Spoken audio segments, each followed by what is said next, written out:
इस video को like करें, हमारे चैनल को सब्सक्राइब कर बेल आइकन जरूर। न्यूज़ मास्टर मोहम्मद रहीम की खास न्यूज़।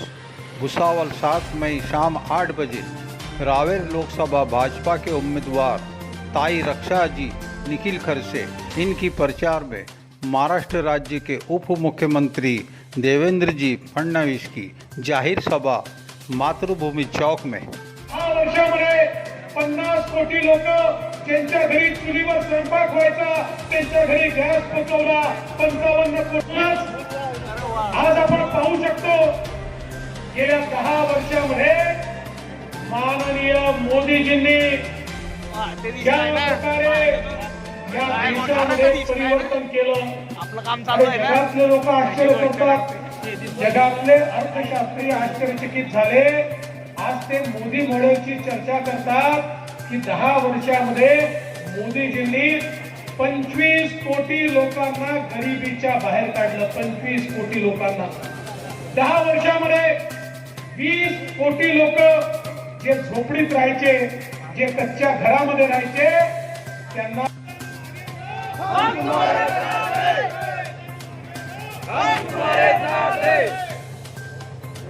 आज आपल्या ह्या सभेला आज प्रमुख पाहुणे म्हणून आणि ज्यांचे भाषण ऐकण्यासाठी आपण सगळे लोक उत्सुक आहात असे आमचे नेते आणि आपल्या राज्याचे उपमुख्यमंत्री आदरणीय देवेंद्रजी, तसेच आपले जिल्ह्याचे नेते आदरणीय गिरीश भाऊ महाजन, व्यासपीठावर उपस्थित असलेले माजी मंत्री आदरणीय दिलीप कांबळे साहेब, तसेच इथे व्यासपीठावर उपस्थित असलेले आमदार पाटील साहेब, चंदूभाऊ संचेती, तसेच आपले विभागाचे आमदार संजूभाऊ सावकारे, मुक्ताईनगरचे आमदार चंदूभाऊ पाटील, तसेच व्यासपीठावर उपस्थित असलेले शिवसेनेचे जिल्हाध्यक्ष समाधान भाऊ महाजन, एनसीपीचे जिल्ह्याचे अध्यक्ष उमेशदादा नेमाळे, आरपीआयचे अध्यक्ष राजूभाऊ सूर्यवंशी, तसेच मनसेचे नेते आदरणीय जयप्रकाशजी, इथे उपस्थित असलेले बुलढाणावरून आलेले भाजपाचे अध्यक्ष सचिन भाऊ देशमुख,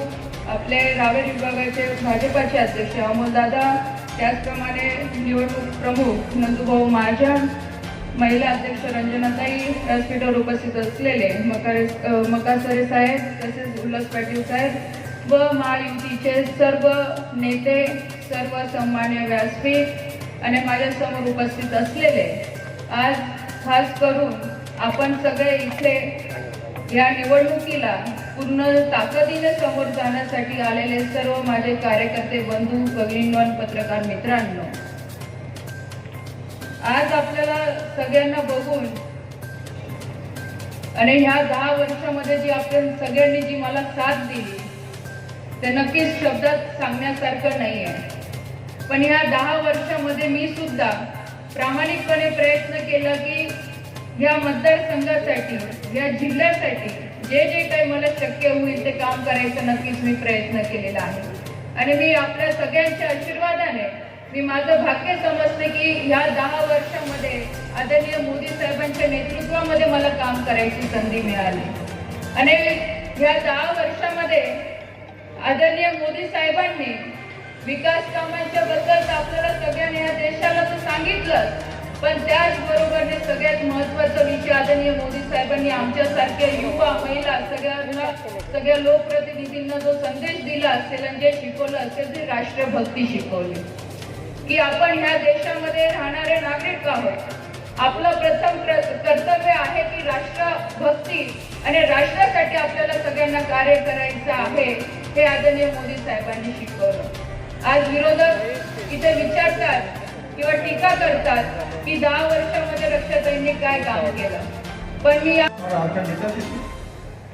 पण ज्या मराठा समाजाच्या नावाने तुम्ही मतं मागता त्याच्यासाठी काय मागणी नाही तुमची, आणि त्यांना आरक्षण द्या। आरक्षण संपलं, कोणी घातलं आरक्षणावर। 1994 मध्ये GR काढला आणि तिथेच मराठा समाजाच्या आरक्षणाला प्रश्नचिन्ह लावून टाकलं, बंद करून टाकलं होतं। ते तर आमचे देवेंद्र भाऊ आहे की त्यांनी मराठा समाजाला आरक्षण परत आणून दिलं, टिकवलं आरक्षण।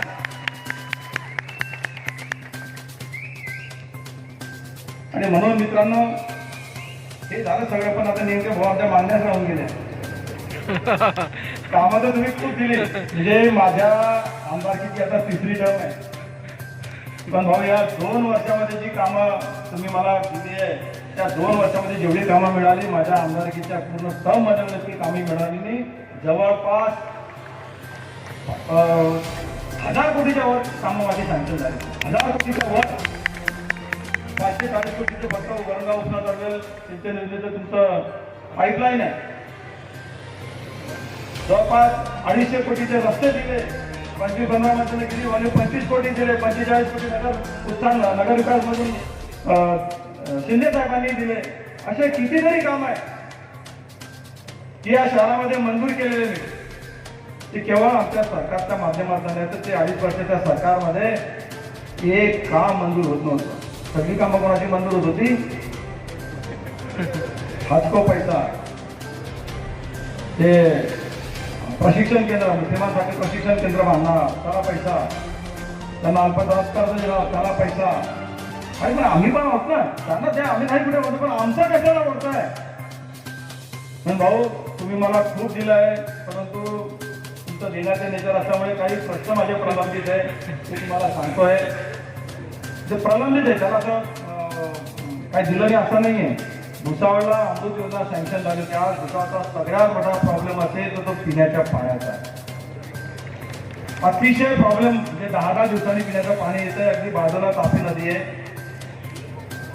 जवळपास 67 वर्षे झाले पिण्याच्या पाण्याच्या पुरवठ्याची जी योजना झाली होती त्याला, तेव्हा लोकसंख्या 25,000 होती फक्त. आज 2.5 लाख लोकसंख्या शहराची आहे.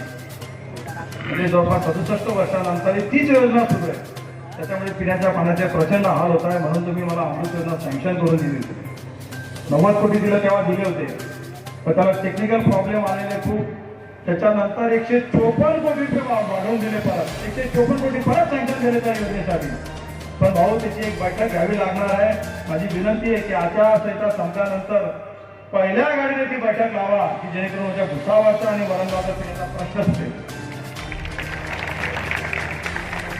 आपण मोक्काईनगरला एक मोठी सभा घेतली होती.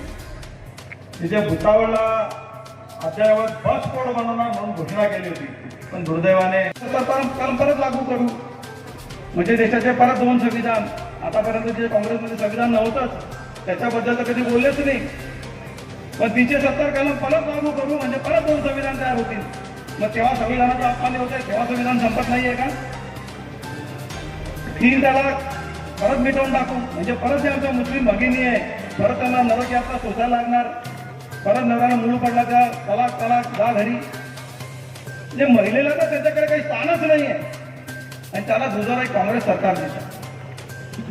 बहुसंख्याक वाद संपवणार म्हणजे जेवढे बहुसंख्याक हिंदू आहे त्याचा अधिकार संपून जाणार आहे.